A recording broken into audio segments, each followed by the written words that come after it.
तेज बहादूर साहेब हे शीख धर्माचे 9वे गुरु होते. ते अतिशय धैर्यवान, शांत आणि धार्मिक स्वभावाचे होते. लोकांना सत्य, चांगले वर्तन आणि सर्व धर्मांचा आदर करायला त्यांनी शिकवले. त्या काळात लोकांवर जबरदस्तीने धर्म बदलण्याचा अन्याय होत होता. तेव्हा गुरु तेज बहादूर यांनी निरपराध लोकांचे रक्षण करण्यासाठी पुढे येऊन अन्यायाला विरोध केला.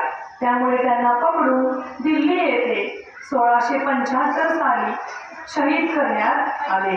त्यांचे बलिदान स्थळ आज गुरुद्वारा शीख गंज साहिब म्हणून प्रसिद्ध आहे.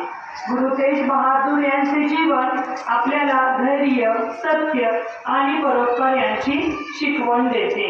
म्हणूनच त्यांना हिंद की चादर असे सन्मानाने म्हटले जाते. त्यांच्या 350व्या शहीद शताब्दी निमित्त आपण त्यांच्या आदर्शांचे पालन करण्याचा संकल्प करायला हवा. बघा, श्री गुरु तेज बहादूर साहेब हे शीख धर्माचे 9वे गुरु आणि धर्म स्वातंत्र्याचे महान पुरस्कर्ते होते. त्यांना हिंद की चादर म्हणजे हिंदुस्थानची ढाल असे संबोधले जाते. त्यांना हिंद की चादर हिंदीमध्ये म्हटले पंजाबी शब्द आहे, तर मराठीमध्ये त्याला काय म्हणता येईल आपल्याला, हिंदुस्थानची ढाल म्हणजे आपलं रक्षण करण्यासाठी जी ढाल वापरतो त्याची उपमा त्यांना दिलेली आहे. कारण त्यांनी सर्व धर्माचे रक्षण करण्यासाठी आपल्या प्राणांचे बलिदान दिले आहे.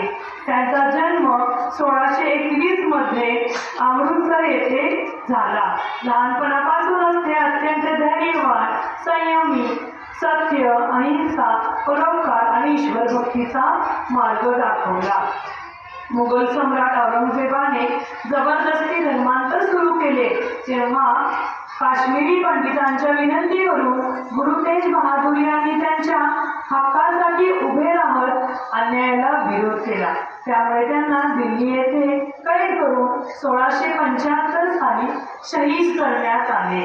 त्यांचे बलिदान स्थळ आजचे पवित्र गुरुद्वारा शीश गंज साहिब म्हणून प्रसिद्ध आहे. गुरु तेज बहादूर यांचे जीवन आपल्याला सत्यासाठी लढण्याची, अन्यायाला न घाबरण्याची आणि सर्व धर्मांचा आदर करण्याची प्रेरणा देते. त्यांचे बलिदान भारतीय इतिहासातील सर्वोच्च त्यागांपैकी एक मानले जाते.